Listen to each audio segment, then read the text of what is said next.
नरेंद्र मोदी जिंदाबाद जिंदाबाद जिंदाबाद राकेश ओझा जिंदाबाद जिंदाबाद जिंदाबाद कमल छाप जिंदाबाद जिंदाबाद जिंदाबाद भुवर ओझा जिंदाबाद जिंदाबाद जिंदाबाद शोभा देवी जिंदाबाद जिंदाबाद जिंदाबाद विशेश्वर ओझा अमर है अमर है अमर है।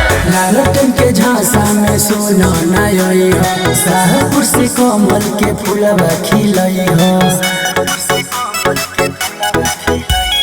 लालटेन के झांसा में सोना नई हो शाहपुर से कमल के फूलवा खिलई हो।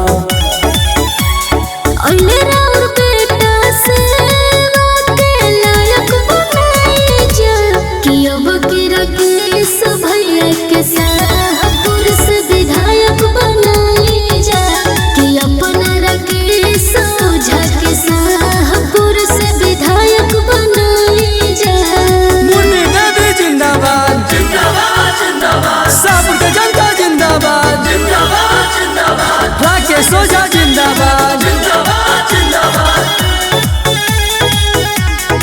शाहपुर के सेवा भैया करी है रफ्तार से भारी से भारी बहुमत से जीताई गौवा जवार से।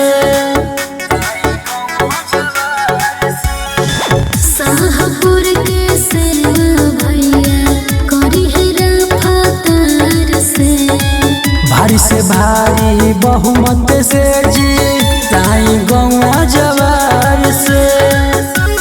रोज रोजगार में सबके बताई जा कि अब की राकेश भैया के शाहपुर से विधायक बनाई जा कि अपना राकेश ओझा के शाहपुर से विधायक बनाई जा।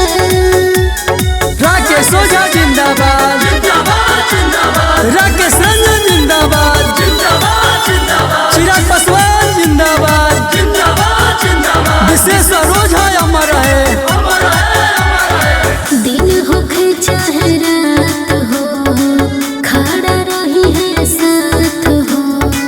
राकेश भैया मेरी है तो बाटे एगो बात हो। दिन होखे चाहे रात हो खड़ा रही है साथ हो। राकेश भैया मेरी